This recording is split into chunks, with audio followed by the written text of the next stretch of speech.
Hallelujah, praise the Lord. अगर ये तालियां यीशु के लिए तो बहुत होनी चाहिए। Hallelujah, praise the Lord. Hallelujah, hallelujah, hallelujah. अपनी जगह पर तशरीफ रखें। मेरा और आपका खुदावन प्यार करने वाला खुदा है। मेरा और आपका खुदावन मोहब्बत करता है। मेरा और आपका खुदा कलाम करता है, और जब वो कलाम करता है उसके कलाम की कुदरत से बंधन टूटते हैं। उसके कलाम की कुदरत से इनकलाब आता है। उसके कलाम की कुदरत से शिफा जारी होती है। Hallelujah, hallelujah. तो जब हम खुदा के कलाम की तरफ बढ़ते हैं, आइए बड़े अदब और एहतराम के साथ किताब मुक़द्दस को खोलेंगे और पैदाइश की किताब उसका 12वां बाब मेरे साथ मिलकर निकालेंगे। और आज हम ईमानदारों के बाप अब्राहम के मुतल्लिक सीखेंगे। पैदाइश की किताब उसका 12वां बाब। और जब हम 12वें बाब पर आते हैं तो यहाँ पर यूँ लिखा है, और खुदावंद ने अब्राहम से कहा कि तू अपने वतन और अपने नातेदारों के बीच से और अपने बाप के घर से निकलकर उस मुल्क में जा जो मैं तुझे दिखाऊंगा, और मैं तुझे एक बड़ी कौम बनाऊंगा और बरकत दूंगा और तेरा नाम सरफराज करूंगा, सो तू बाइस से बरकत हो, और जो तुझे मुबारक कहें उनको मैं बरकत दूंगा, और जो तुझ पर लानत करे उस पर मैं लानत करूंगा, और ज़मीन के सब कबीले तेरे वसीले से बरकत पाएंगे। अब्राहम खुदावन के कहने के मुताबिक चल पड़ा और लूत उसके साथ गया। और अब्राहम 75 बरस का था जब वो हारान से रवाना हुआ। खुदावन के पाक कलाम के पढ़े और सुने जाने पर खुदावन की बरकत आए।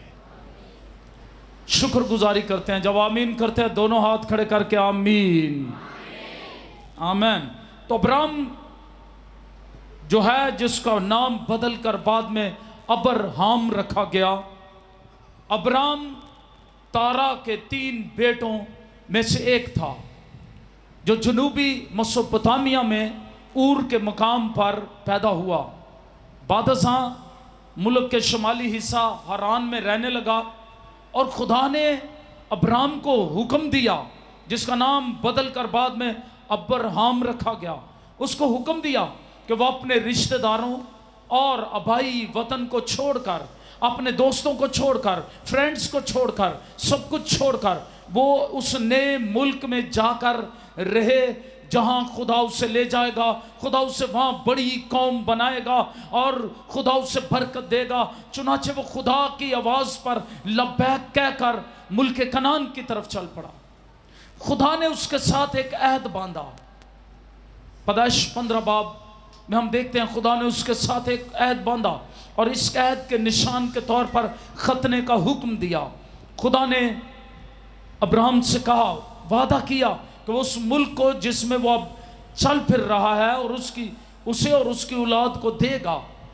और इस बात के सबूत के तौर पर खुदा ने उसका नाम अब्राम यानी बड़ा और सरफराज बाप से बदल कर अब्राहम कौमों का बाप रख दिया। अब्राहम की कुल उम्र 175 बरस हुई। अब अब्राहम के मुतल्लिक जब हम सोचते हैं तो इसका पहला नाम, जैसे मैंने बार बार जिक्र किया, अब्राम था। अब्राम का मतलब है बड़ा बाप या सरफराज बाप। लेकिन खुदा ने इसका नाम बदल कर अब्राहम रख दिया, जिसका मतलब है कौमों का बाप। और इसकी बीवी सारी का नाम बदल कर सारा रख दिया। सारी का मतलब है, किसको आता है? खाली भी है, यहाँ माँ भी है, लेकिन एक उसका मतलब बहुत खूबसूरत मतलब बाद में सारा का रखा गया। वो क्या था? शहजादों की या कौमों की माँ। आमीन। शहजादों की माँ। सारा का मतलब खुदा नाम क्यों बदलता है? खुदा जानता है कि नाम के साथ, आपके नाम के साथ आपकी कुछ एबिलिटीज, काबिलियतें, कुछ बातें जुड़ी होती हैं। और जिस तरह का नाम होता है, जब वो रोज पुकारा जाता है, जिस तरह कुछ लोगों को वो नामों का मतलब ही मालूम नहीं होता, अजय वजय पता नहीं क्या क्या नाम रख लेते हैं। और मैं कभी कभी सोचता हूं, वो कभी कभी इंडियन ड्रामों से मुतासर होकर, कभी कभी किसी और बात से मुतासर होकर वो निक नेम ऐसे रख लेते हैं जिनके मतलब अच्छे नहीं होते। कभी कभी वो प्यार से ऐसे नाम पुकारते हैं कि वो उनके मतलब अच्छे नहीं होते, और इसकी वजह से उस इंसान की ज़िंदगी में वो खुसूसियात आ जाती हैं। क्योंकि जो चीज़ बार बार कही जाती है, आपकी ज़ुबान में ताकत है, आपके अल्फाज में ताकत है। कलाम कहता है कि ज़ुबान के कब्ज़े में मौत और ज़िंदगी है। बहुत सी माएँ बड़ी शौकीन है अपने बच्चों को लान तान करने की, और वो अपने बच्चों को रोज़ लान तान करती हैं, या वो कोई मौका नहीं छोड़ती लान तान करने का, और वो नेगेटिव्स बोलती रहती हैं। और उनके बच्चों पर एक वक्त आता है वो नेगेटिव्स अप्लाई हो जाते हैं, और वो उनकी ज़िंदगियों पर असर कर रहे होते हैं। फिर वो कहते हैं पता नहीं क्यों ये नालायक हो गई है, पता नहीं क्यों ये इस तरह के हो गया है, या इस तरह का नालायक क्यों हो गया है, आवारा क्यों हो गया है। पहले जब भी वो आता है उसको कहते हैं ये तो है ही नालायक है, ये तो है ही आवारा है। और अगर आप किसी को बार बार झूठा कहेंगे तो वो झूठा बन ही जाएगा, क्योंकि आपके लफ्ज़ों में ताकत है। मैंने एक और सरमन में भी बताया, खुदा ने इब्राहिम को कहा कि वो सितारों को देखे। जब भी वो खुले आसमान के तले लेटता, या जब भी वो कभी बाहर निकलता, वो रात के वक्त सितारों को देखे। और क्यों सितारों को देखने के लिए कहा गया? इसलिए कि जब भी वो सितारों को देखे, खुदा का वादा उसे याद आए। और हर सितारा उसे ऐसे लग रहा था जैसे उसे बाप अब्राहम कहकर पुकार रहा था। हालेलुया। और इससे उसके ईमान की तकवीत हो रही थी। अब हर रोज जब पहले वो कहता अब्राहम, उसको पुकारती अब्राहम। अब्राहम का मतलब है बड़ा बाप, लेकिन उसके पास तो कोई औलाद नहीं थी। हाँ, उसके नौकर चाकर उसको बाप कहते होंगे, उसके और इर्द गिर्द के लोग इज्जत से उसको बाप कहते होंगे, क्योंकि वो एक बुजुर्ग था, सरबराह था अपने खानदान का इस वक्त। लेकिन शायद दिखने में भी वो बड़ा बाप लगता था। लेकिन खुदा इससे बोला, लेकिन उसके अंदर बड़ी परेशानी बनी हुई थी। कभी कभी हम बाहर से ठीक लगते हैं, लोग भी हमें ठीक समझते हैं, लेकिन कभी कभी अंदर की परेशानियां, याद रखें, उस वक्त तक ख़त्म नहीं हो सकती जब तक खुदा के कलाम पर अमल ना किया जाए, खुदा की आवाज़ को सुना ना जाए, और खुदा हम कलाम ना हो आपसे। अब खुदा अब्राहम से हम कलाम होता है, और खुदा ने अब्राहम से कहा तो अपने वतन और अपने नातेदारों के बीच से, अपने बाप के घर से निकलकर उस मुल्क में जा जो मैं तुझे दिखाऊंगा। और खुदा इसको बरकत की बात बताता है और बरकत का ऐलान और वादा करता है। यहाँ मैं जो बरकत है उनके मुतालिक बात करूंगा, और मैं तुझे एक बड़ी कौम बनाऊंगा। पहली बरकत, अभी तू कोई कौम नहीं है। ये उसकी परेशानी थी, वो कोई कौम नहीं था, वो था उसकी बीवी थी और लौंडी थी हाजरा, और बस बाकी नौकर चाकर थे। वो कोई कौम नहीं था। खुदा इसकी प्रॉब्लम को जानता है, खुदा उससे प्यार करता है। खुदा ने रूए ज़मीन पर से देखा, अब्राहम को क्यों चुना? जब हम 18वें बाब में पढ़ते हैं तो खुदा कहता है मैं अब्राहम के मुतालिक जानता हूं कि वो अपनी नस्लों को वसीयत करेगा कि वो जिंदा खुदा के उस तरीक पर, कलाम पर, जिंदा खुदा के मुतालिक वो बताएगा अपनी नस्लों को, और वो उसकी पैरवी करेंगे। यानी यहोवा पाक खुदा की पैरवी करेंगे, उसकी प्रस्तिश करेंगे। मैं जानता हूं इब्राहिम के मुतालिक, खुदा ये जानता है उसके मुतालिक। इसलिए खुदा ने रूए ज़मीन पर निगाह की और वहां पर एक शख्स को कसदियों के ऊर से चुन लिया। ट्राई टू अंडरस्टैंड आप चाहे दिखने में कितने भी खूबसूरत हैं, अगर आपका दिल खुदा के साथ रास्त नहीं है, अगर आप अंदर से खूबसूरत नहीं है, आपकी सीरत, आपका बातन अच्छा नहीं है, तो याद रखें, शामिल नबी के सहीफे में लिखा है, इंसान की निगाह इंसान के चेहरे पर है, लेकिन खुदा की निगाह इंसान के दिल पर है। रूए ज़मीं पर से खुदा की निगाह उसके दिल पर थी। एक ऐसा शख्स है, ये किस तरह का है, और वो खुद से सरफराज होना चाहता है, बड़ा बाप बनना चाहता है। शायद ये नाम उसके यकीनन बाप ने दिया होगा या रिश्तेदारों में से किसी ने, और कहा होगा ये बड़ा बाप होगा, सरफराज बाप होगा, लेकिन अभी तक वो एक बच्चे का बाप भी नहीं है। वो सरफराज होना चाहता है। जब हम 11वां बाप पढ़ते हैं तो वहां पर भी एक गिरोह है, एक टोला है, और वो सरफराज होना चाहता है, और वो बड़ा बनना चाहते हैं, और वो अपना नाम करना चाहते हैं, और वो कहना चाहते हैं। जब 11वें बाप की 3री आयत मुकद्दसा पढ़ते हैं, यहाँ लिखा, और उन्होंने आपस में कहा, आओ हम ईंटें बनाएं और उनको आग में खूब पकाएं। सो उन्होंने पत्थर की जगह ईंट से और चूने की जगह गारज से काम लिया। फिर वो कहने लगे कि आओ हम अपने वास्ते एक शहर और एक बुर्ज जिसकी चोटी आसमान तक पहुंचे बनाएं, और यहां अपना नाम करें। क्या करें? यहां अपना, बहुत से लोग अपने तौर पर अपना नाम करना चाहते हैं, अपना नाम बढ़ाना चाहते हैं, सरफराज होना चाहते हैं, लेकिन खुदा ने 11वें बाब में क्या किया इनके साथ? खुदा ने 11वें बाब में आसमान से उतर कर देखा, इनको तितर बितर कर दिया, जुबानों में इख्तिलाफ डाल दिया। आज भी बाबल का बुर्ज इबरत का निशान है उन लोगों के लिए, इंसानों के लिए जो अपना नाम खुद करना चाहते हैं पैदा, अपने आप को बड़ा बनाना चाहते हैं। 12वें बाब में खुदा उसका जवाब देता है, और खुदा रूए ज़मीन से एक शख्स को चुनता है जिसका नाम अब्राम है, और वो उसका नाम बदलकर, सरफराज बाप की जगह उसका नाम बदलकर अब्राहम रखता है, जिसका मतलब है कौमों का बाप। और उससे कहता है, मैं तुझे बढ़ाऊंगा, मैं तुझे बरकत दूंगा, मैं तेरा नाम सरफराज कर दूंगा, और ज़मीन की सब कौमें तेरे वसीले से बरकत पाएंगी। हालेलुया। जब खुदा की ताबेदारी कोई करता है, जब खुदा की आवाज़ कोई सुनता है, तो जब मैं इब्राहिम के मुतल्लिक पढ़ता हूँ तो मेरा दिल शादमानी से भर जाता है। ये एक चौपान है, बाइबल में इसका जिक्र 313 मरतबा आया है। उसकी बीवियों में सारा, हाजरा और कतूरा हैं, और उसकी औलाद में इस्माइल, इसहाक और कतूरा के 6 बच्चे हैं। लेकिन इसकी बाइबली सिफ्त खुदा का दोस्त है, ईमानदारों का बाप है, फरमाबरदार है।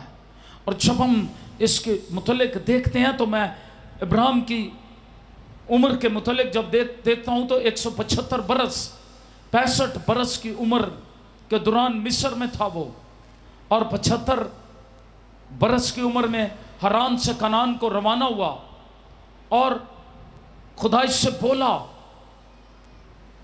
और 85-86 बरस की उम्र में हाजरा से इस्माइल पैदा हुआ। 99 बरस की उम्र में इससे वादा किया गया कि मैं तुझे एक फरजंद दूंगा, और 99 बरस की उम्र में ही खुदा ने इसे निशान दिया और खतने का निशान दिया। इसका खतना हुआ। 100 बरस की उम्र में इसहाक पैदा हुआ। 25 बरस अपने ईमान पर खड़ा होकर खुदा के वादे का इंतजार करता रहा, और 175 बरस की उम्र में उसने वफात पाई। कश्तियों के ऊर में रहा, सिकम में गया। इसकी क्वालिटी, जिंदगी की खुसूसियत यह थी, जहां गया वहां अपने खुदा को नहीं भूला। जिन जिन हालात में से गुजरा, उसने हमेशा अपने खुदा को अपनी निगाहों के सामने रखा। हर तरह के हालात में, जिंदगी के नशेब व फराज में, ऊंच नीच में, उसने खुदा को नहीं छोड़ा। सिकम में कुर्बान गाह बनाई। 12वें बाब की पहली 6 आयात जब हम पढ़ते हैं, यहां पर उसने कुर्बान गाह बनाई। बैतेल में गया, 12वें बाब की 8वीं आयत मुकद्दसा में फिर कुर्बान गाह बनाई। खुदा के हुजूर दुआ करने वाला मैं इस माइटी मैन के मुतालिक बाद में बताऊंगा। मिस्र में गया, सारा को बीवी मानने से इनकार कर दिया, क्योंकि वो जानता था, उसकी शायद वो समझता था कि यहां पर बड़ा ताकतवर बादशाह है। याद रखिएगा, कभी कभी हम भी समझते हैं और हमारी निगाहें खुदा पर से उठकर हालात, चीज़ों और जिंदगियों पर यहाँ किसी खौफ की तरफ लग जाती हैं, और खुदा से ज़्यादा हम उस खौफ से मगलूब हो जाते हैं या उन चीज़ों से, या ये समझते हैं कि शायद खुदा यहाँ पर हमारी मदद करेगा या नहीं।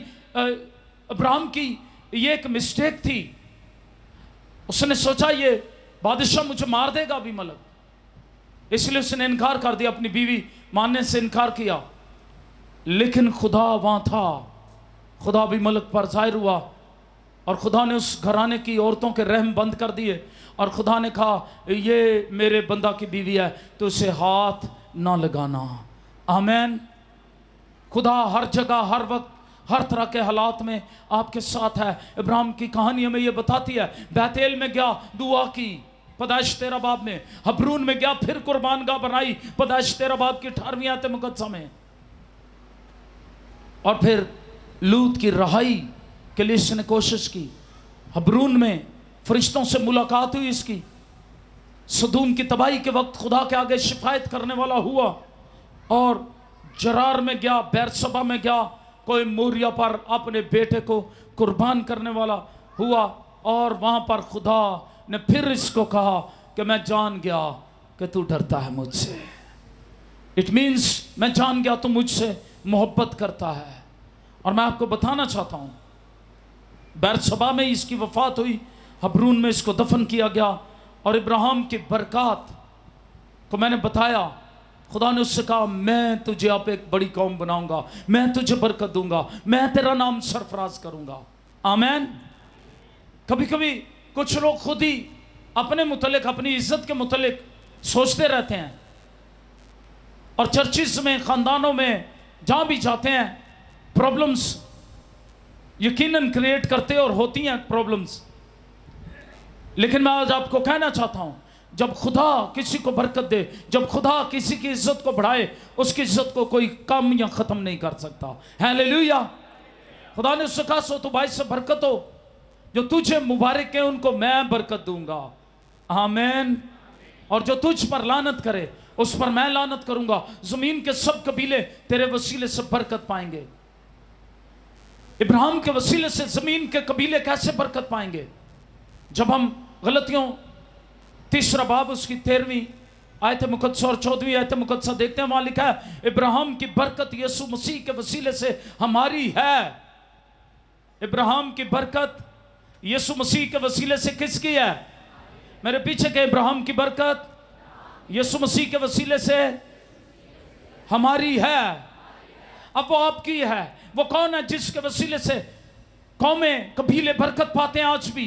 वो यीशु मसीह, इब्राहिम की नस्ल से यीशु मसीह है, इब्राहिम का सीड, जो कामिल इंसान, कलमा मुजस्सम हुआ मुकद्दसा मरियम के बतने अतरे मुबारक से। उसका नसबनामा जब मत्ती के इंजील में मत्ती रसूल ने लिखा और लूका ने लिखा, तो उसको बताया कि वो इब्राहिम से है, इब्राहिम खुदा से है, और इब्राहिम से नस्ल दर नस्ल बरकतों का मंबा, बरकतों का सरचश्मा यीशु मसीह कलमतुल्लाह है, जिसके वसीले से जमीन के सब कबीले बरकत पाएंगे।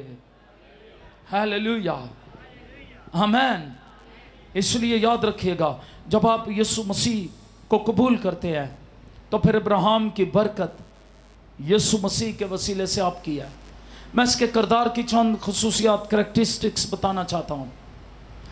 इब्राहिम के किरदार में यह कि वो खुदा का दोस्त है और दुआ में ताकतवर शख्स है। Is mighty man of prayer, is friend of God. मैं आपको बताना चाहता हूं, दुनिया के 3 बड़े मज़ाहिब उसे नबी मानते हैं, यहूदियत, इस्लाम और क्रिश्चियनिटी।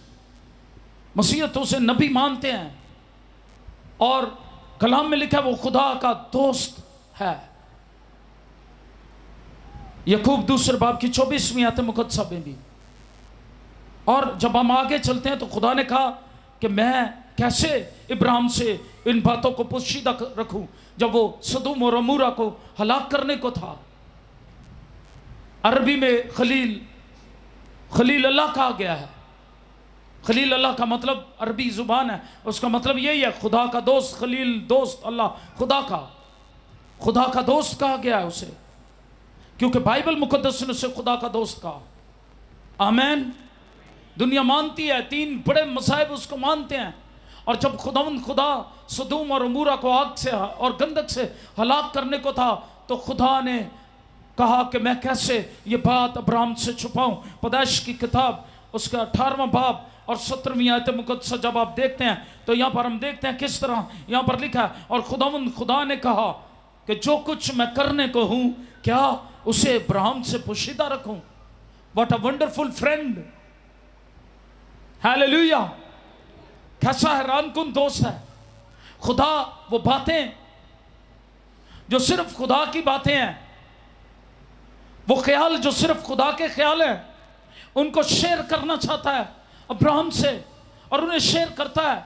आज भी खुदा ख्वाब, रोया के वसीले, फरिश्तों के वसीले, कलाम के वसीले, खादमों के वसीले, उसने अपने बेटे के वसीले कलाम किया है, और वो अपने दिल की बात बताना चाहता है दुनिया को। जो उस पर ईमान लाते हैं उनको खुदा यहां पर इसको अपना दोस्त कहता है।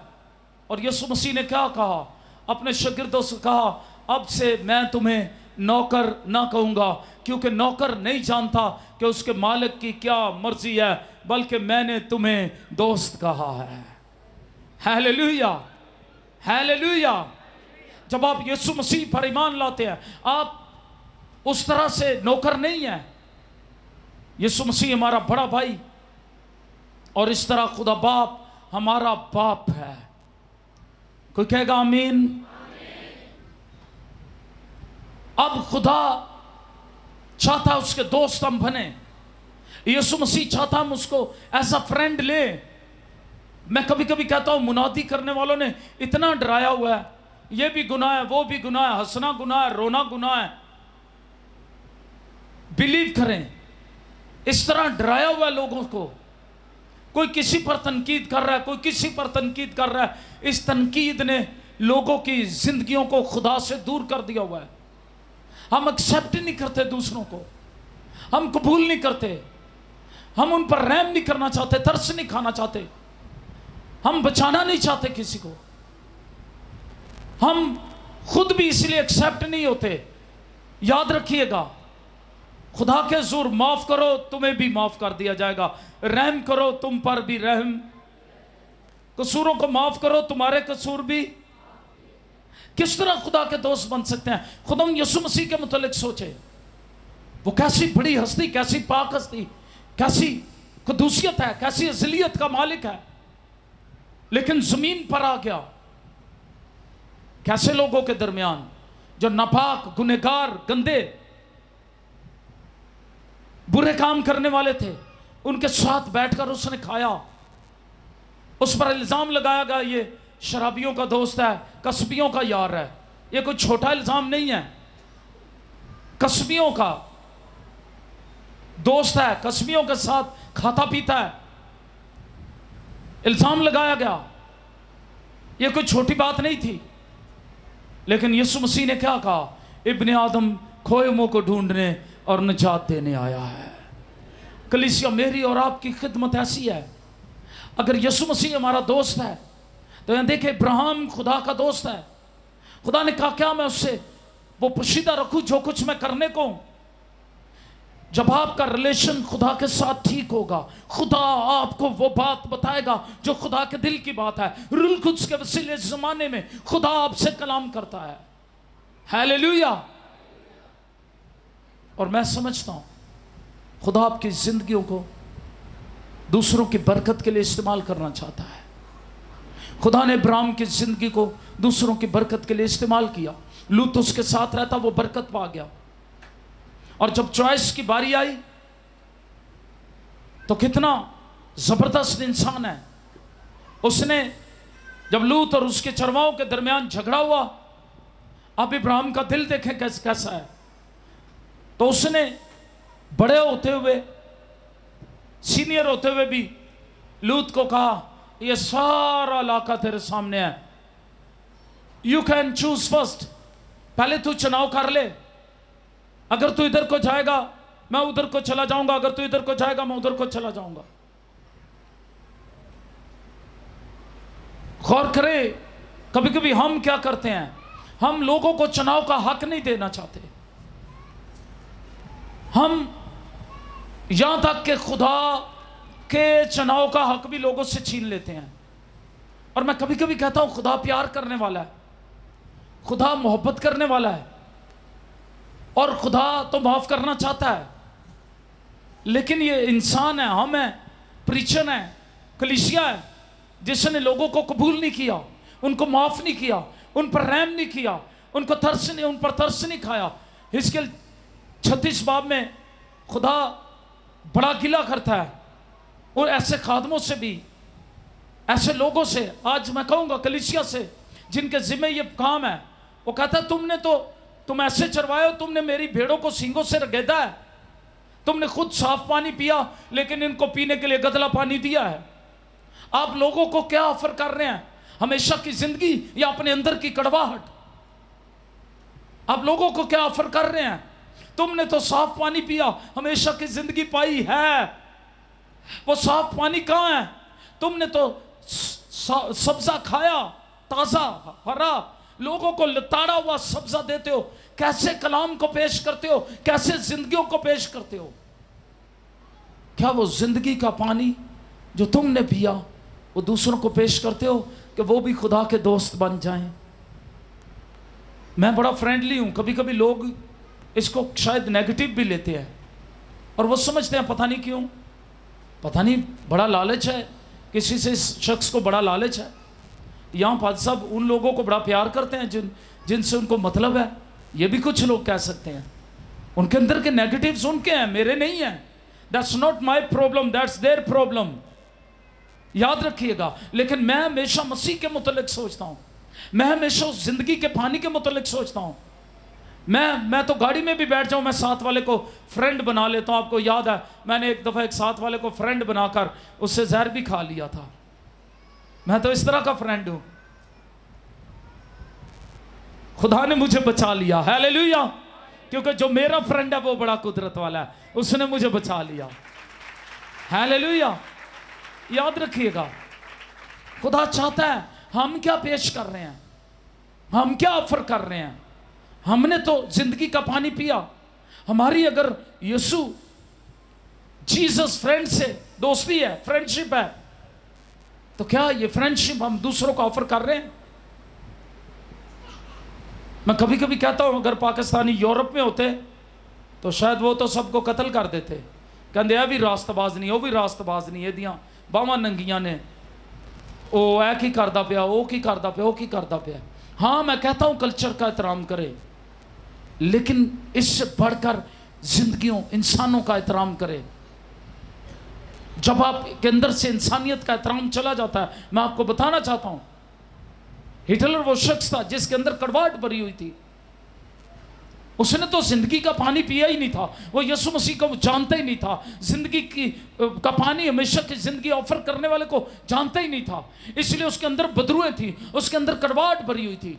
मैं हमेशा कहता हूं हसद, गुस्सा बदरुओं की खुराक है। जहां भी हसद पैदा हो जाएगा वहां बदरुएं रहेंगी, वहां अपना काम करती रहेंगी।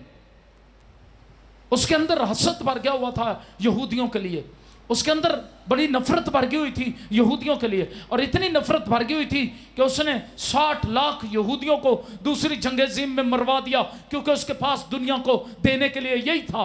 लेकिन एक है यीशु मसीह जिसने अपना आप दुनिया के लिए दे दिया, उनका खून नहीं बहाया, अपना खून सलीब पर बहाकर बताया इससे ज्यादा मोहब्बत कोई शख्स नहीं करता, कोई दोस्त नहीं कर सकता कि अपनी जान गुनहगारों के वास्ते दे दे। हालेलुया। इसलिए मैं आपसे कहूंगा, change your perspectives, change your thought.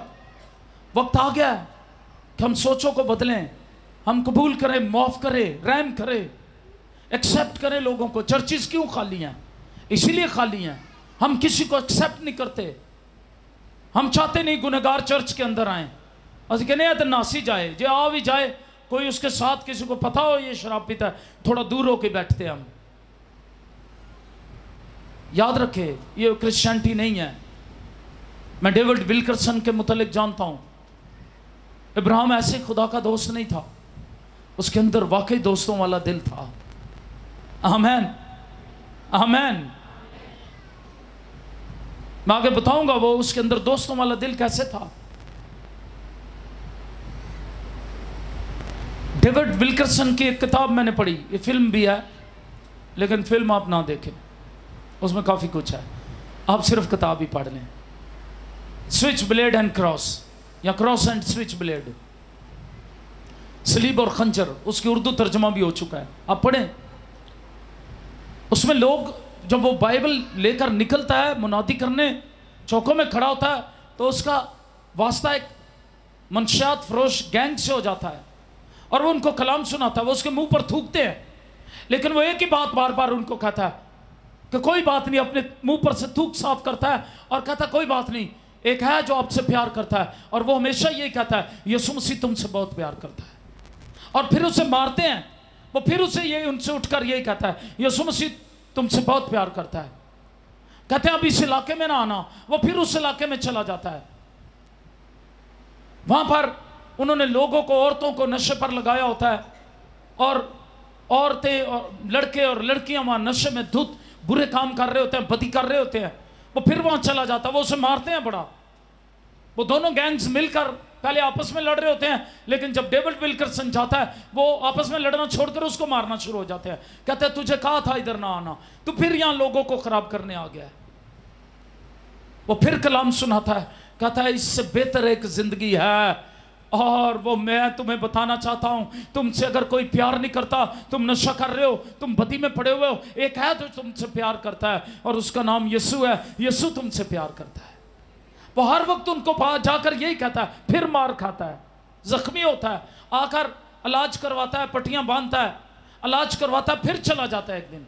और उस गैंग के सरबराह जो होता है उसको चोटें लगती हैं, क्योंकि दोनों गैंग्स के सरबराहों के दरमियान बड़ी लड़ाई होती है, और एक गैंग के सरबराह को बड़ी चोटें लगती हैं, और वो उस वक्त बड़ी बुरी हालत में होता है। वो उसके पास जाता है, और जब वो बेहोश होता है उसको लेता है, उसके जख्म साफ करता है, उसको फिर उठाता है, और फिर जब उसको होश आता है उस गैंग के सरबराह को, तो वो क्या करता है, वो मुंशियात फरोशों का सरबराह फिर उठता है, अपनी लाठी लेता है और उसके पीछे चढ़ जाता है उसी हालत में। कहता है तू क्यों आया, मुझे तेरी जरूरत नहीं है। वो एक ही बात मुड़कर उसको कहता है यीशु तुझे प्यार करता है। आज हमारे पास क्या है? क्या यीशु ऐसा दोस्त है जो दूसरों को कबूल करे? हमारे अंदर है। मैं ये दुख से कह रहा हूं, हमारे अंदर क्या आज कलीसिया के अंदर वो यीशु दोस्त है जो लोगों को प्यार करता है, जो लोगों को माफ करता है, जो हसद नहीं करता, जो रहम करता है। याद रखें, जब कलीसिया यीशु दोस्त को, हकीकी दोस्त को अपने अंदर ले लेगी, इब्राहिम की तरह उसने हकीकी दोस्त को अपने अंदर ले लिया, और उसकी फ्रेंडशिप इतनी पक्की थी कि वो सदूम और अमूरा के गुनहगार लोगों के लिए शिफायत करता है। Mighty man in prayer. उस वक्त तक आप माइटी मैन इन प्रेयर नहीं हो सकते, दुआ में ताकतवर लोग शख्स नहीं बन सकते, जब तक आपका दिल माफ करने वाला नहीं, तरस खाने वाला नहीं। हसद करने वाला शख्स कभी दुआ में माइटी मैन नहीं हो सकता, जिसके अंदर से हसद ही खत्म नहीं होता। याद रखिएगा, ये वो रुकावटें हैं जो आपकी दुआ को भी रोक देती हैं, जिसके अंदर से नफरत ही खत्म नहीं होती लोगों के लिए। वो क्या शिफायत करेगा? शिफायत करने वाला तो माफ करने वाला होता है। पहले वो माफ करता है, तरस खाता है, फिर उसके अंदर से शिफायत निकलती है। आमीन। इब्राहिम कैसा है? उसकी आंखों के सामने वो जाता है, लोग उसकी मीटिंग में नहीं बैठते, लोग जो हैं वो उसको शायद कहते होंगे बड़ा भगत आ गया, लूत को भी ताने देते होंगे। आप सदूम और अमूरा के लोगों को समझते हैं जब आप इस वाक्य को पढ़ते हैं।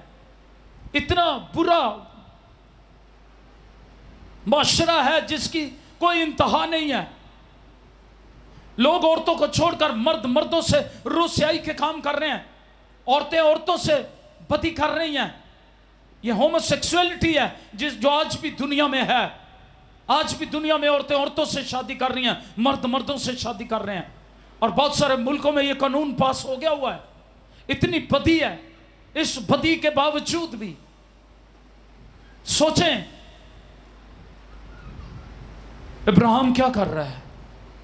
सिर्फ लूत के लिए बात नहीं कर रहा, इब्राहिम सिर्फ लूत के घराने के लिए बात नहीं कर रहा। असी कहने मेरा अब्बा बच जाए, मेरी अम्मा बच जाए। What about the sinners?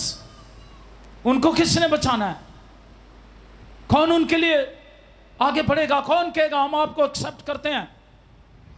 यहां तो हम किसी की छोटी छोटी आदतों से इतना चिढ़ जाते हैं, हम कहते हैं दोबारा नजर ना आई, अखी ना विखी है, और कुछ खुद ही फिर भाग जाते हैं चर्चिस से। इसलिए वो समझते हैं यहां में एक्सेप्ट नहीं किया जा रहा, हमारी रिस्पेक्ट नहीं है, हमारी इज्जत जो है उसको मचरू किया जाता है। मैं कभी कभी कहता हूं चर्चेस के अंदर एक्सेप्टेंस होनी चाहिए, इज्जत बढ़ानी चाहिए, किसी की इज्जत खराब नहीं करनी चाहिए। ये यीशु मसीह ने तो गुनहगारों के लिए मसूल लेने वाले ज़कई को कहा, ज़कई नीचे उतरा, क्या करता था? पूरे माशरे के लिए काबिल नफरत था ज़कई, क्योंकि ठग मारता था कौम से, अपने लोगों से, और इस्राएली मसूल लेने वालों को बहुत बुरा समझते थे। हत्ता कि दुआ में वो कहता है खुदावंद मैं इस मसूल लेने वाले की तरह का गुनहगार नहीं हूं, इतना गुनहगार समझते। लेकिन यीशु मसीह ने क्या कहा? ज़कई से मुलाकात की, कैसा अच्छा दोस्त है, कहा ऐ ज़कई नीचे उतरा, मुझे आज तेरे घर जाना जरूर है। हालेलुया। और उसके घर जाकर क्या कहा? आज इस घर में हम क्या कर रहे हैं? What we are doing? जब वो आएगा तो फिर वो हिसाब लेगा, और जब वो हिसाब लेगा तो फिर क्या जवाब होगा? याद रखिएगा, खुदा इब्राहिम से बात करता है, उसका दोस्त है। अब इब्राहिम भी दोस्ती की बुनियाद पर जुर्रत करता है, और इब्राहिम दोस्ती की बुनियाद पर जुर्रत करता है, माइटी मैन इन प्रेयर है। और इब्राहिम दोस्ती की बुनियाद पर जुर्रत करता है और खुदा से कहता है, खुदा मैं एक बात करना चाहता हूं। 18वां बाब देखें मेरे साथ मिलकर। यह शख्स जिसको खुदा ने बुलाया अपनी बरकतों पर ही फख्र नहीं करता। हम अपने अंदर ही बड़े फूले समाते रहते हैं, चौड़े होकर तोड़ते हैं, बड़ा मैं रास्तबाज हाँ, बड़ी मैं रास्तबाज हाँ, ऐ तो मेरे अंगू है ही नहीं, ओ तो गुनहगार है, ऐ भी गुनहगार है। यहां क्या करता है? माइटी मैन इन प्रेयर क्या करता है? He wants to change the life। वो वहां जाता होगा जरूर, लूत के पास कलाम सुनाता होगा, मीटिंगें लेता होगा। उसको पता है वहां कुछ लोग तो भी इबादतों पे आते थे, लेकिन यहां पर 18वें बाब में क्या करता है? वो खुदा को पहले तो इज्जत देता है। मैं आपको बाद में बताऊंगा, वो मेहमानदार भी है, बड़ा मेहमान नवाज है। लेकिन 18वें बाब की 18वीं आयत में खुदा उसको बताता है, और 19वीं आयत में, कि मैं जानता हूं कि वो अपने बेटों और घराने को जो उसके पीछे रह जाएंगे वसीयत करेगा कि वो खुदावन की राह में कायम रहकर अदल व इंसाफ करें, ताकि जो कुछ खुदावन ने इब्राहिम के हक में फरमाया उसे पूरा करे। और फिर क्या होता है? खुदा उसको कहता है कि मैं सदूम और अमूरा को क्या करने को हूं? हलाक करने को हूं। क्या करने को हूं? हलाक करने को। लेकिन वो क्या करता है? 23वीं आयत मुकद्दसा देखे 18वें बाब की। यहां पर कहता है, तब अब्राहम ने नजदीक जाकर कहा, क्या तू नेक को बद के साथ हलाक करेगा? शायद उस शहर में 50 रास्तबाज हों, क्या तू उसे हलाक करेगा? और उन 50 रास्तबाजों की खातर जो उसमें हो उस मकाम को ना छोड़ेगा? सिर्फ लूत के लिए बात नहीं कर रहा, मेरा तो भतीजा बड़ा चंगा है, ये नहीं कहता। उसकी तो बेटियां बड़ी रास्तबाज हैं, ये नहीं कहता। याद रखें क्या कहता है? शहर के लिए शिफायत कर रहा है। किसके लिए शिफायत कर रहा है? शहर कैसा है? लिखा उसकी बदी खुदा तक पहुंच गई है, ऐसा शहर है। उसकी बदी का शोर खुदा तक पहुंच गया।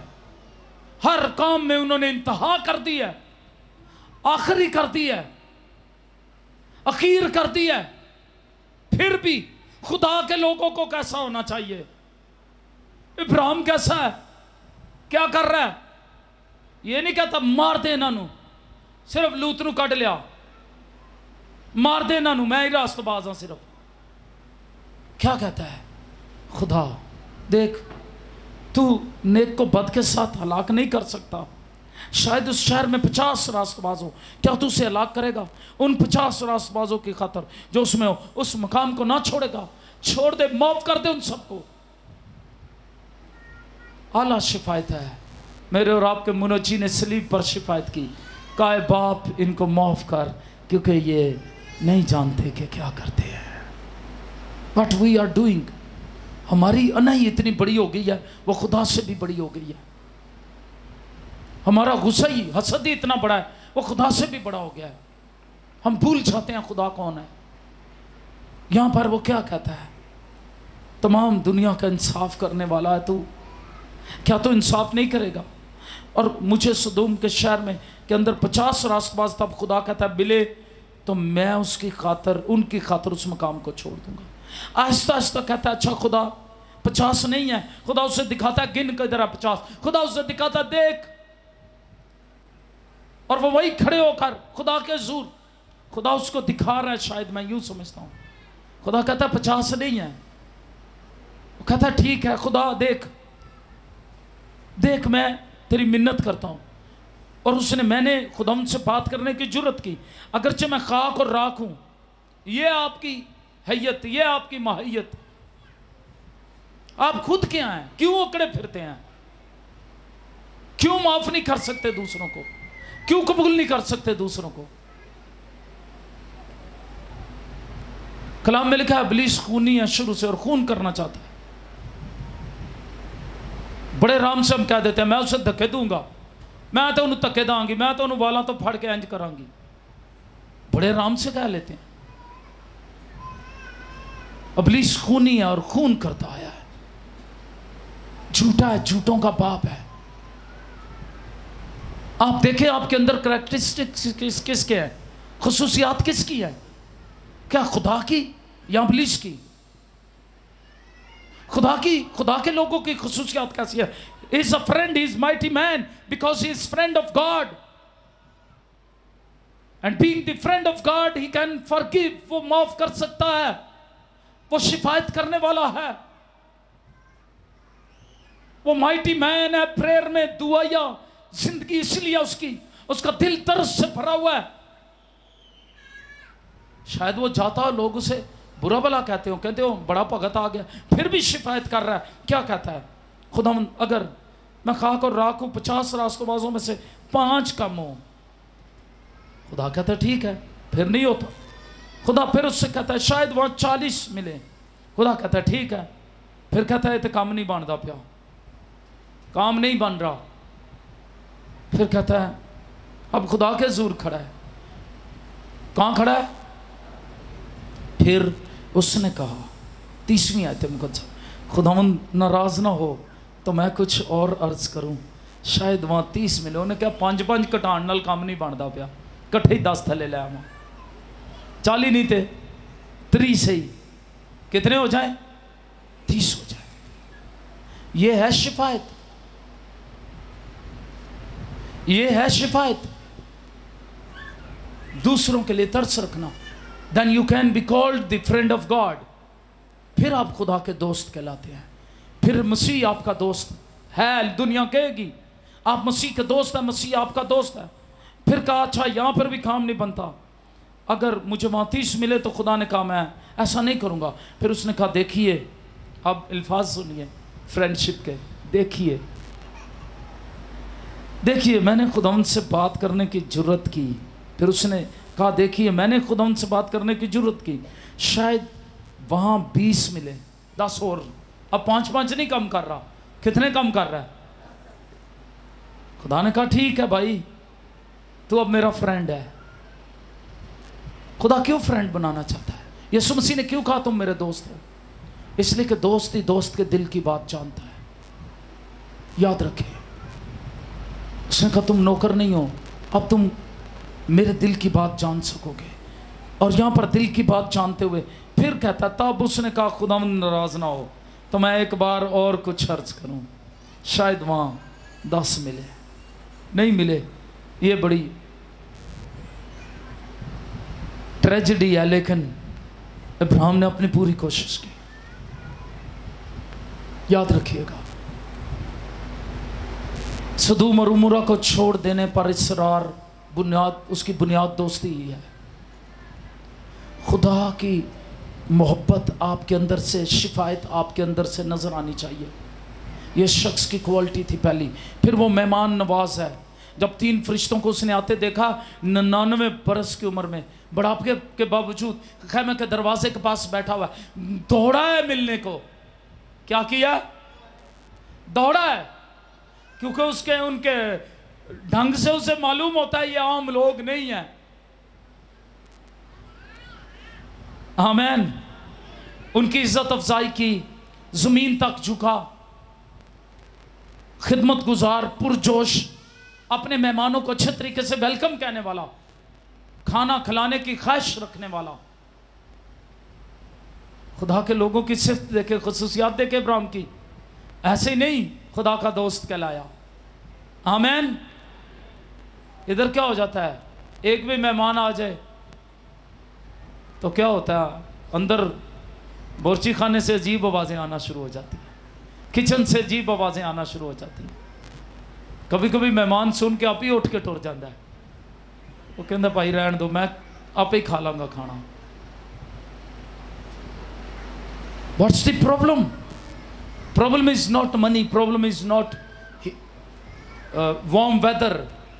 गर्मी भी प्रॉब्लम नहीं है। जिनको हम चाहते हैं उनके लिए हम गर्मी में भी चाय बना लेते हैं, लेकिन जिनको नहीं चाहते उनके लिए सर्दियों में भी चाय नहीं बनाना चाहते। तो मौसम प्रॉब्लम नहीं है। प्रॉब्लम क्या है? प्रॉब्लम दिल के अंदर है, यहां है। यहां मसीह का तरस नहीं है, कबूलियत नहीं है लोगों के लिए।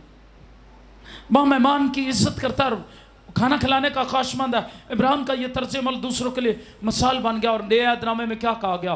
नए अहदनामे इब्रानियों 13 बाब की दूसरी आयत मुकद्दसा में लिखा है, मुसाफिर परवरी से गाफिल ना रहो, क्योंकि उसी की वजह से बाज ने बेखबरी में फरिश्तों की मेहमानदारी की है। किन की मेहमानदारी की है?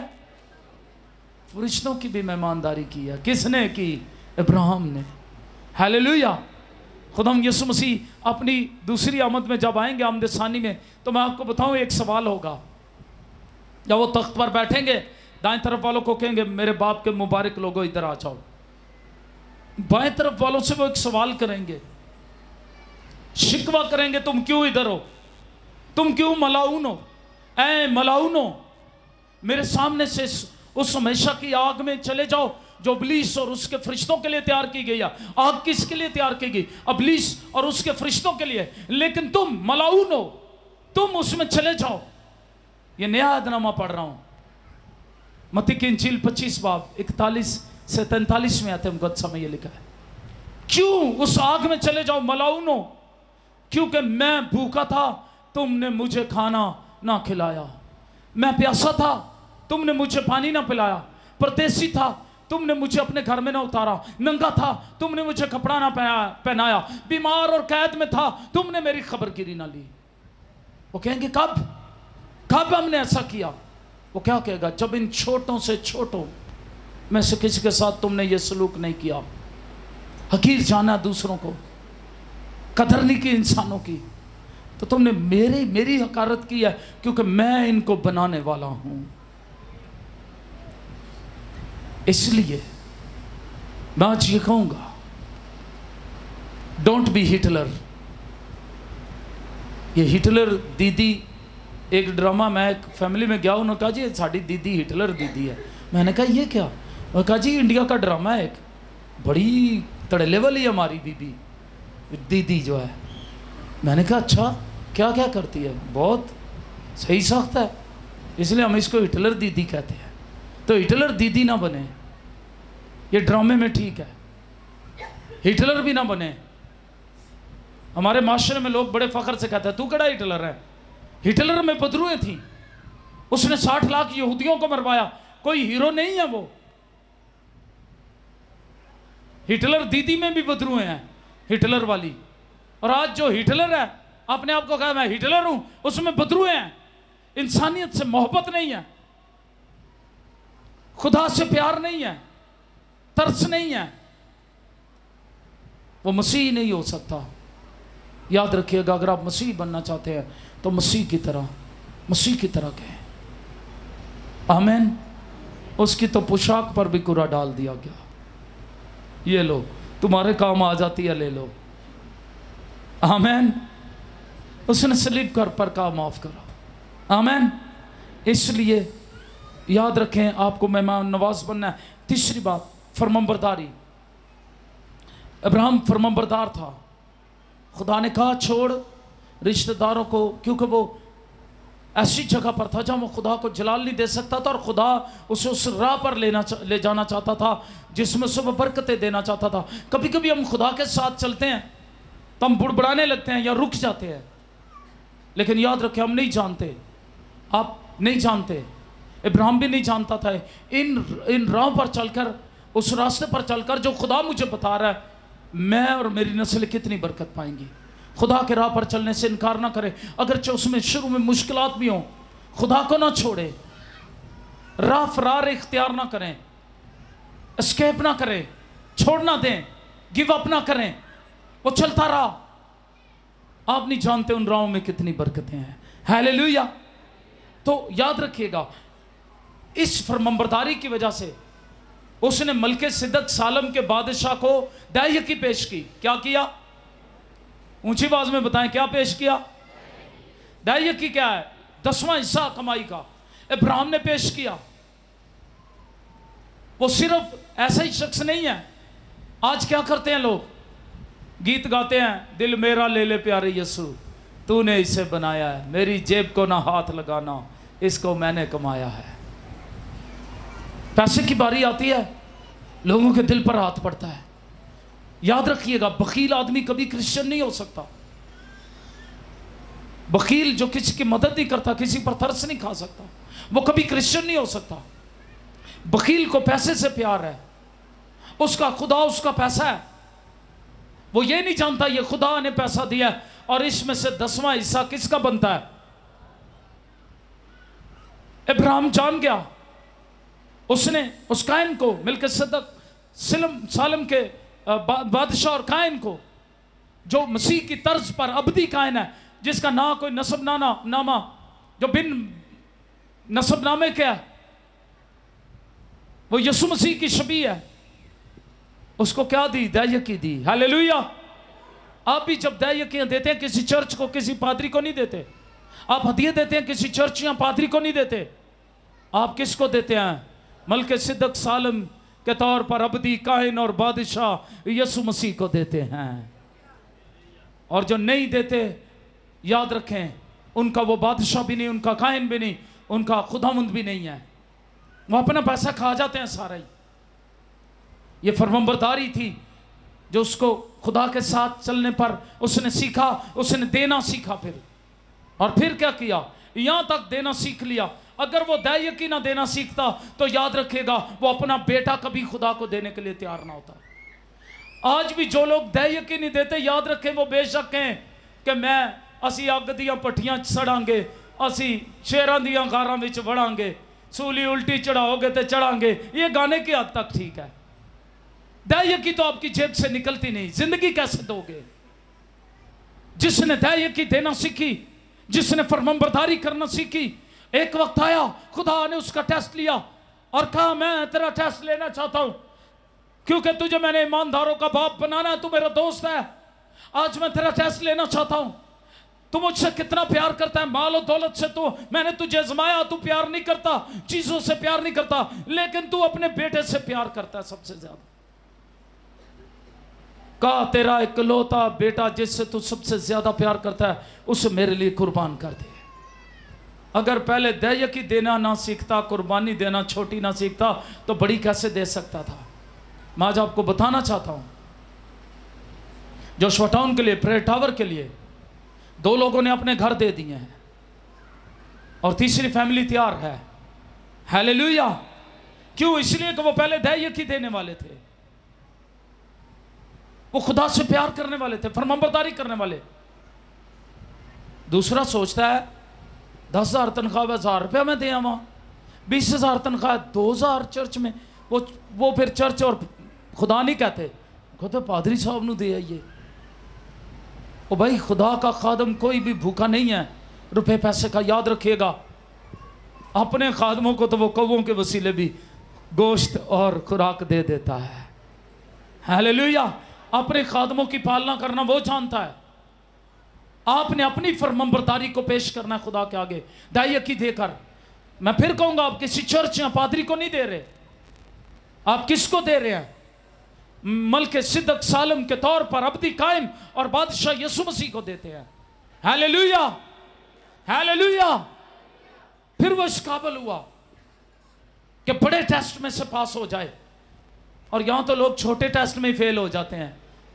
बड़ा टेस्ट खुदा उनसे कभी मांगता भी नहीं और वो फेल ही होते हैं। मेरी बात समझ गए हैं? लेकिन ये बड़ा टेस्ट पास हुआ, अगले दर्जे में चला गया, बेटे को पेश कर दिया। पेश कर दिया जब बेटे को, छुरी उठाई तो क्या कहा? मैंने फ्राइडे को यहोवा यरी बताते हुए इसको तफसील से बयान किया था। उस जगह का नाम बाद में यहोवा यरी क्यों रखा? इसलिए खुदा ने आवाज़ दी आसमान से, मैं जान गया हूं कि तू डरता है मुझसे, तू अपना हाथ लड़के पर ना चला, ना उससे कुछ कर, क्योंकि मैं अब जान गया तू खुदा से डरता है, इसलिए कि तूने अपने बेटे को भी जो तेरा इकलौता है मुझसे दरेग ना किया और वहीं पर बर्रा मुहैया किया, वादा किया, अब मैं अपना इकलौता बेटा दुनिया के लिए दूंगा। तेरा ये अमल मुझे पसंद आया है। अब दुनिया को, मसीहों को किसी और कुर्बानी देने की जरूरत नहीं है। Hallelujah, hallelujah. और खुदा के फरिश्ते ने आसमान से दोबारा उसको पुकारा और कहा, खुदा फरमाता है कि चूंकि तूने ये काम किया कि अपने बेटे को भी जो तेरा इकलौता दरेग ना रखा, इसलिए मैंने भी अपनी जात की कसम खाई है कि मैं तुझे बरकत दूंगा और तेरी नस्ल को बढ़ाते बढ़ाते आसमान के तारों और समुंदर की रेत की मानद कर दूंगा, और तेरी औलाद अपने दुश्मनों के फाटकों की मालिक होगी, और तेरी नस्ल के वसीले से जमीन की सब कौमें बरकत पाएंगी, क्योंकि तूने मेरी बात मानी है। हालेलुया। नस्लें बरकत पाएंगी, तेरी औलाद दुश्मनों के फाटकों की मालिक हो जाएगी। हालेलुया। कब? जो तूने मेरी बात मानी। ईमानदारों का बाप है, फादर ऑफ बिलीवर्स है, इसलिए फादर ऑफ बिलीवर है। ईमान लाया, जो कहा वो माना। मैं और आप जब यीशु मसीह पर ईमान लाते हैं, इब्राहिम की सारी बरकत हमारी है। Hallelujah, hallelujah. मैं एक बात और बताना चाहता हूं, अनसेल्फिश था। मैंने शायद पहले भी बताया, लेकिन अब मैं इसको तखसीस से, अनसेल्फिश था, सेल्फिश नहीं है, सेल्फिश नहीं है। फिश तो पानी में रहती है, और ये सेल्फिश जो है ये पानी से बाहर रहते हैं। ये अनसेल्फिश है, पानी से बाहर रहता है लेकिन अनसेल्फिश है, खुद गर्ज नहीं है, अपनी जात के मुतल्लिक हमेशा नहीं सोचता, सेल्फ सेंटर्ड नहीं है। कुछ लोग सेल्फ सेंटर्ड हैं, खुदा को भी भूल जाते हैं। क्राइस्ट सेंटर्ड नहीं है, उनकी जात का मरकज मसीह नहीं है, उनकी जात का मरकज वो खुद हैं। लेकिन इब्राहिम की जात का मरकज कौन था? खुदा था। सब चीजों के लिए उसको खुदा पर भरोसा था। और मैं ये कहता हूं, इतना भरोसा, अपना छोटा हाथ उसके बड़े हाथ में दे दिया हुआ था। हालेलुया। और चुनाव करते वक्त भी लूत को कहता है, पैदाइश 13 बाब की 9वीं आयत मुकद्दसा में कहता है, पहले तू चुन ले, जो तू चुनेगा, बाकी जो रह जाएगा वो मेरा है। हम क्या कहते हैं?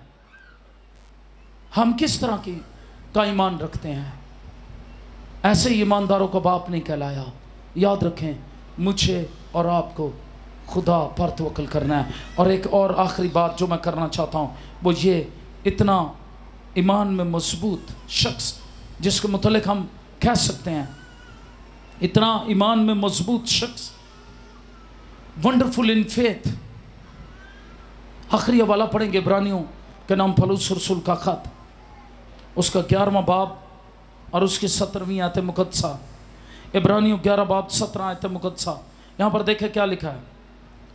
यहाँ लिखा है, ईमान ही से अब्राहम ने आजमाइश के वक्त इसहाक को नजर गुजराना, और जिसने वादों को सच मान लिया था, मेरे पीछे कहें, जिसने वादों को सच मान लिया था,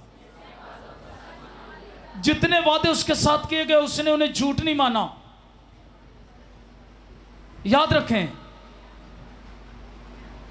हालात देखे कैसे नशे को फराज में से गुजरा है,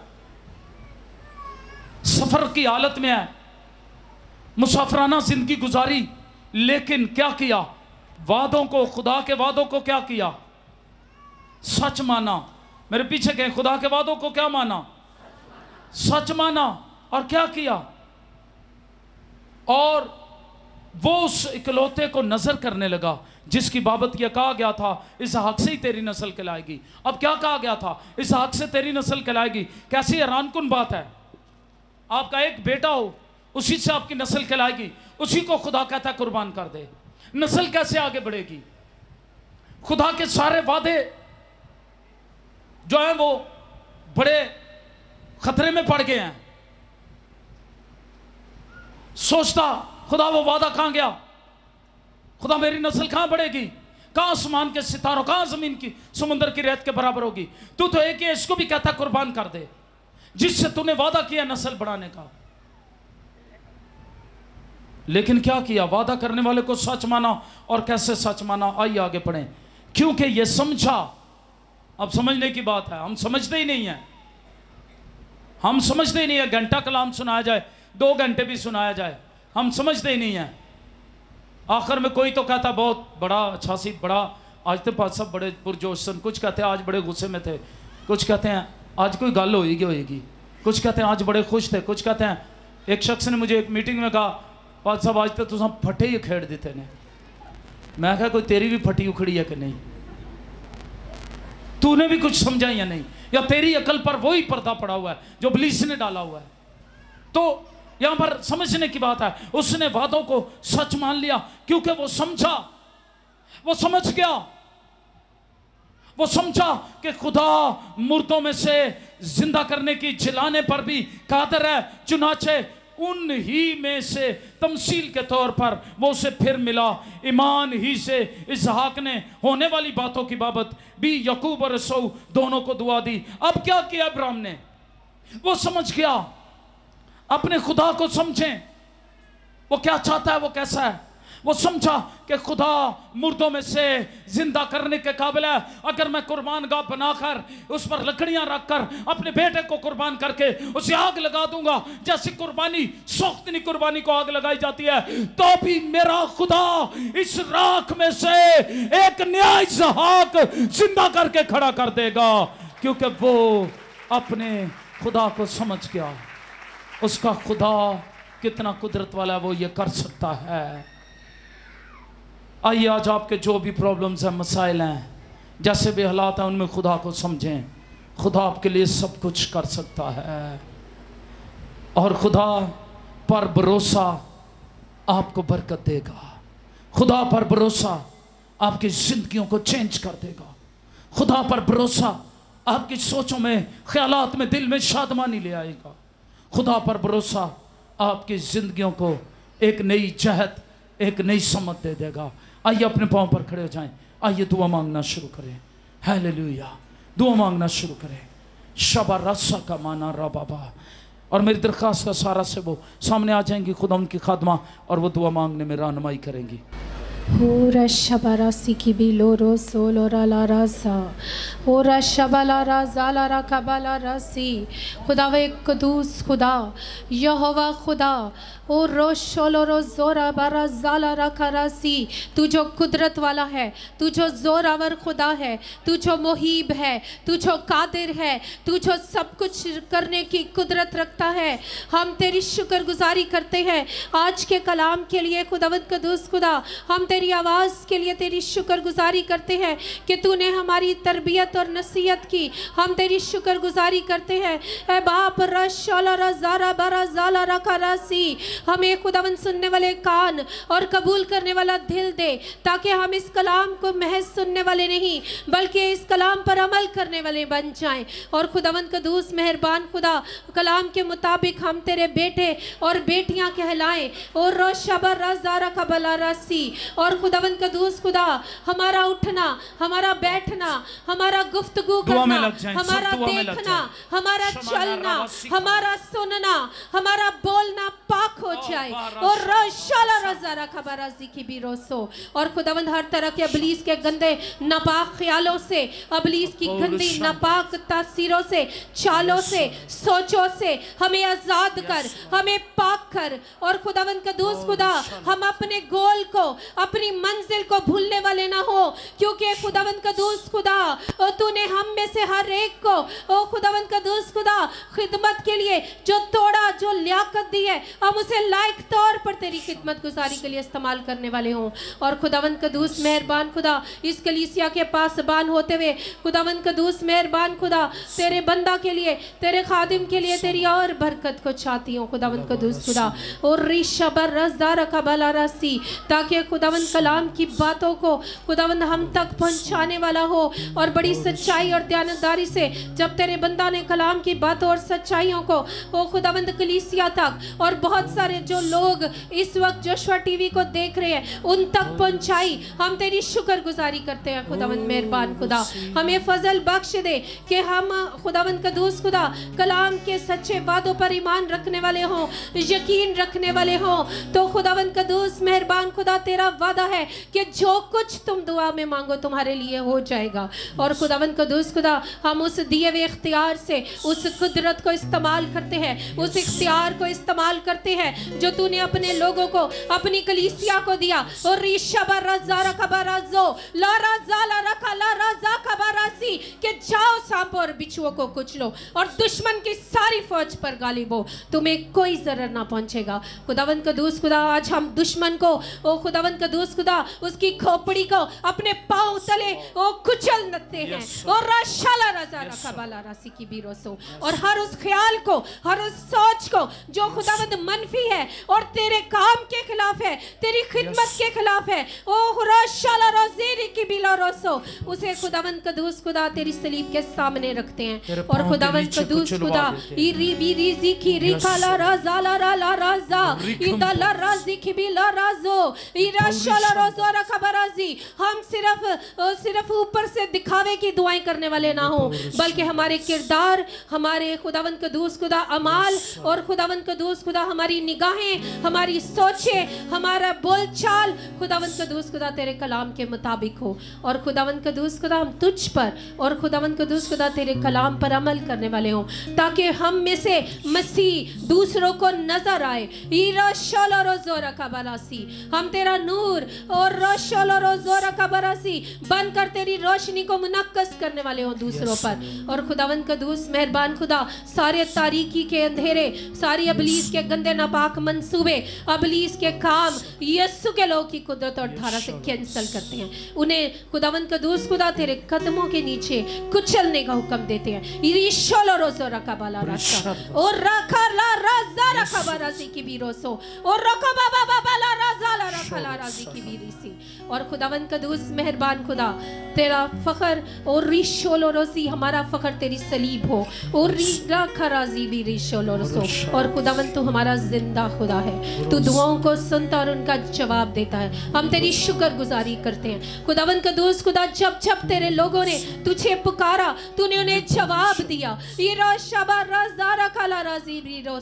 और खुदावंद कदूस खुदा आज भी तू अपने लोगों से हम कलाम होता है, जिस तरह तू अपने नबियों से, अपने रसूलों से हम कलाम होता था, आज भी अपने लोगों से हम कलाम होता है। खुदावंद कदूस खुदा हम तेरी अज़ली और अबदी मोहब्बत के लिए तेरे शुक्रगुजार हैं। और खुदावंद कदूस मेहरबान खुदा, तू जो ना बदलने वाला खुदा है, दुनिया शायद बदल जाए, लोग शायद तब्दील हो जाए, लेकिन तू ला तब्दील खुदा है। और बरासी तेरी मोहब्बत लाजवाल है, अज़ल से अबद तक कायम रहने वाली। और खुदावंद कदूस मेहरबान खुदा हम तेरी मोहब्बत को लेकर दूसरों तक पहुंचने वाले हों।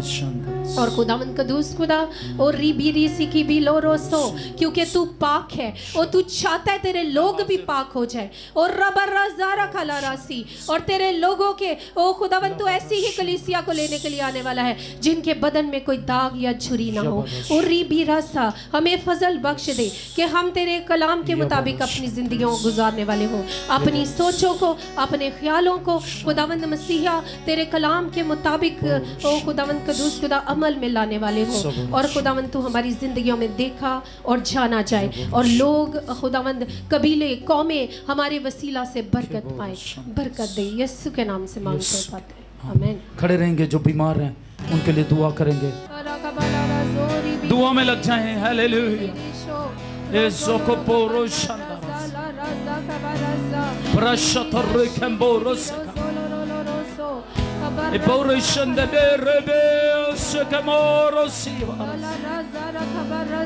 मैं हाजिर हूँ खुदावंद, खुदावंद सोचों को नया कर, ख्यालों को नया कर।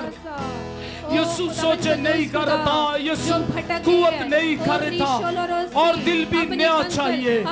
तेरे रूह का मस्सा चाहिए, तेरे रूह का मस्सा चाहिए, तेरे रूह का मस्सा चाहिए, तेरे रूह का मस्सा चाहिए, तेरे रूह का मस्सा चाहिए। खुदावंद अपनी एनॉइंटिंग बढ़ा, सोचों को नया कर, ख्यालों को नया कर। सारी बातों से बढ़कर हम याद रखें, हम एक बड़े पर्पस के लिए बुलाए गए हैं। परिंदे उड़ने के लिए बनाए गए हैं, मछलियां पानी में तैरने के लिए, लेकिन हम तुझे जलाल देने के लिए, रूहों को बचाने के लिए बनाए गए हैं। हमें रूहों को बचाना है एट एनी कॉस्ट, किसी भी कीमत पर रूहों को बचाने वाले हों, लोगों के पास जिंदगी का ये पानी लेकर जाने वाले हों। खुदावंद हमारी सोचों को नया कर, खुदावंद आज सोचों को बदल, दिलों को बदल, ख्यालों को बदल। खुदावंद रहम कर, हमें दुआ करने वाले बना। खुदावंद हम दुआ में खुदावंद अपना वक्त गुजारने वाले हो, अपना वक्त बिताने वाले हो। हम तुझे पुकारने वाले बन जाए। हम तेरे लायक बेटे और बेटियां कहलाएं।